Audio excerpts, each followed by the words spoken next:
This is the Canon FD 70-210 f4 manual focus lens.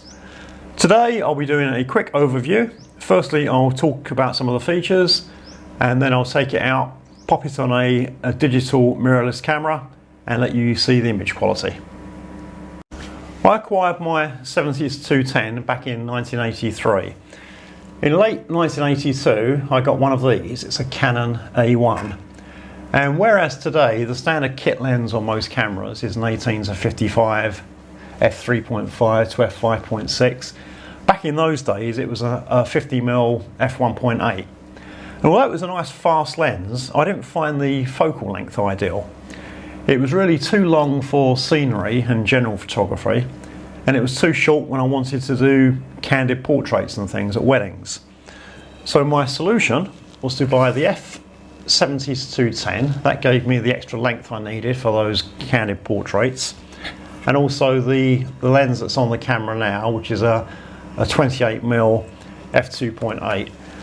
These two lenses made my 50mm f1.8 virtually redundant. I just use these all the time. And later, when I upgraded to a Canon T90, I still use those two lenses for most of my work. When Canon introduced the EF system in 1987, these manual focus lenses virtually died.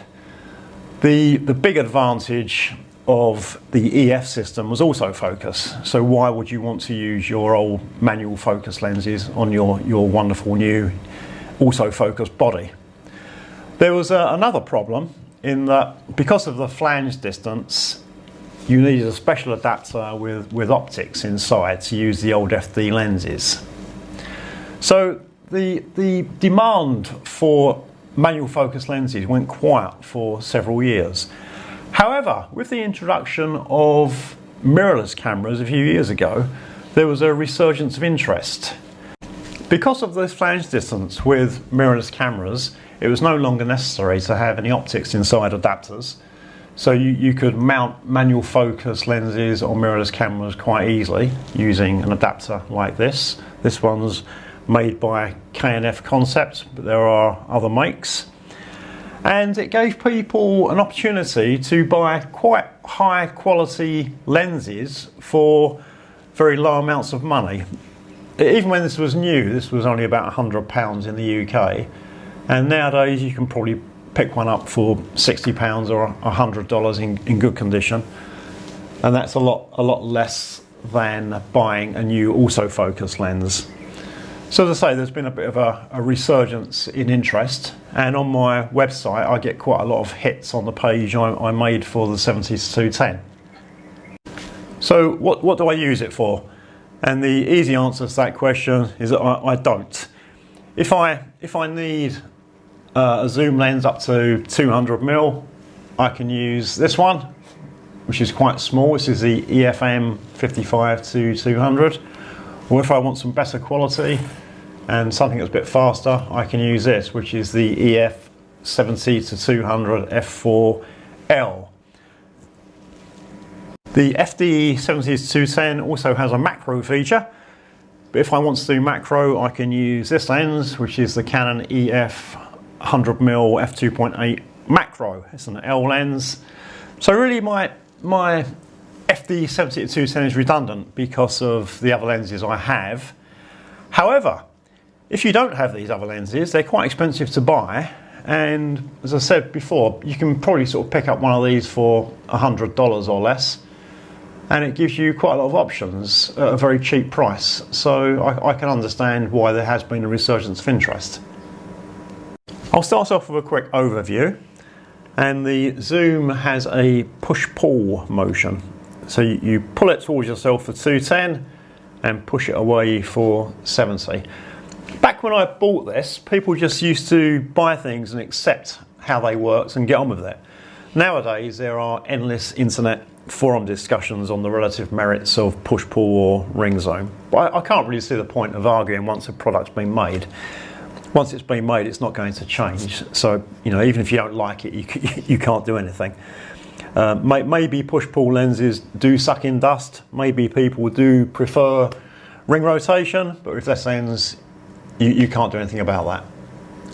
With some zoom lenses, the length of the lens changes as you zoom in and out, but that's not the case with this one. However, when you focus, the inner barrel rotates, which isn't ideal. For example, if you have a circular polarizing filter on the lens, you might set up your polarizing filter to get just the amount of light you want, and then you do a slight refocus and the filter rotates and screws everything up. So that's not great. The lens also has a macro feature, but this only works at 70mm. If you set the zoom away from 70mm, at the moment I've got it at 210, this is the minimum focusing distance. However, if you push it away to 70, 70 is written in yellow to match the yellow wording of the macro, you can then decrease the minimum focusing distance. And this is how a purpose-built macro lens works. Macro lenses don't have any additional magnification, they just have a shorter minimum focusing distance than regular lenses. Even when the lens was new, it was quite cheap, but the image quality was always quite satisfactory. I never had any complaints when I was shooting film, but when you can only see the results of a lens in a 4x6 or 5x7 print, it tends to mask a lot of image quality deficiencies. Nowadays, if you attach this lens to a modern mirrorless camera, that's not the case. We're able to pixel peep at very high magnification, and also with modern cameras there's firmware inside that can correct the deficiencies of modern lenses, but they don't have any firmware to correct the deficiencies of older lenses. So you will see some problems, but I think you might be quite surprised at how good the image quality is.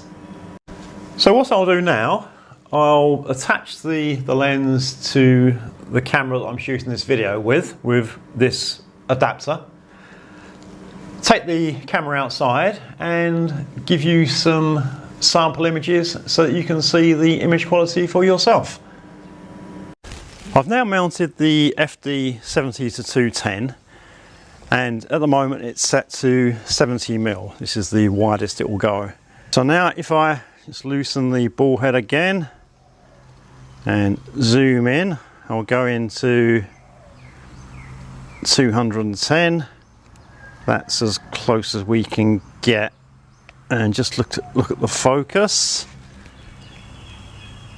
When I first started using this adapter, I was using an EOS M, and it was a bit tricky getting the right exposure and focusing. With the EOS M6, it's a lot easier. The exposure just takes care of itself in the camera, and with the focus peaking feature, it makes focusing a lot easier. So everything in focus just turns red, so that's much easier.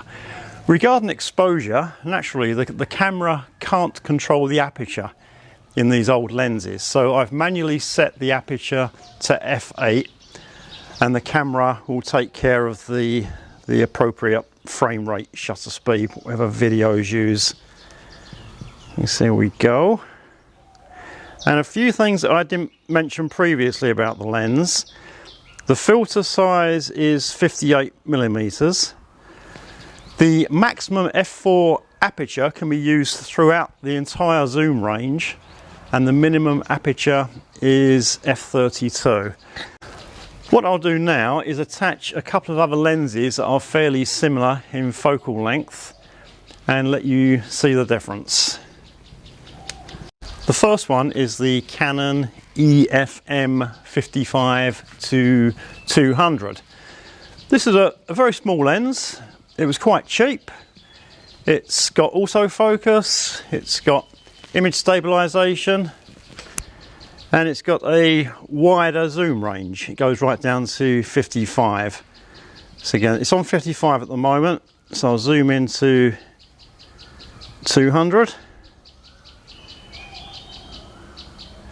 It's not a fantastic lens, but it's quite good for travel. It's small and light, easy to carry, and the image quality isn't too bad. Next up is the Canon EF-70-200 f4L IS. Prior to this one, I owned the non-IS version. I was always impressed with that lens, and I'm even more impressed with this lens. It's a really nice lens. It's bigger than the EF-M 55-200, but significantly smaller and lighter than the 70-200 f2.8 versions. I really like this lens. So at the moment it's set to 70, and then we'll just zoom in to 200. And out of all the lenses I'm testing today, this one has the best image quality. Let's just zoom out again and take a little look around. So in this focal length range, this will be my lens of choice. So when I'm traveling, the EF-M lens is smaller and lighter, so it's more convenient. And to be honest, with the lenses I have, I don't really use the old FD lens. What we have here is the FD 70-210 in macro mode. The image quality isn't as good as a dedicated macro lens, but if this is the only lens you have on you and you come across an insect or a flower or something else that might make a good macro shot, it at least gives you the opportunity to focus in closely that you wouldn't have with another lens, because this one has got the macro feature. Focusing is a bit tricky. I'm using the focus peaking at the moment, so I'm trying to get as much red in the screen as possible. If I'm taking still images, there's a little magnifying glass symbol that appears, and when I press on that I get a magnified display which will help with focusing, but that doesn't appear when I'm doing video, so I'm just relying on the focus peaking. There's been a slight interruption with my video as I've met some new friends. Here are my new friends. Say hello. Hello. Hello. Finally, just a quick review. And the first thing to say is that I don't use this lens.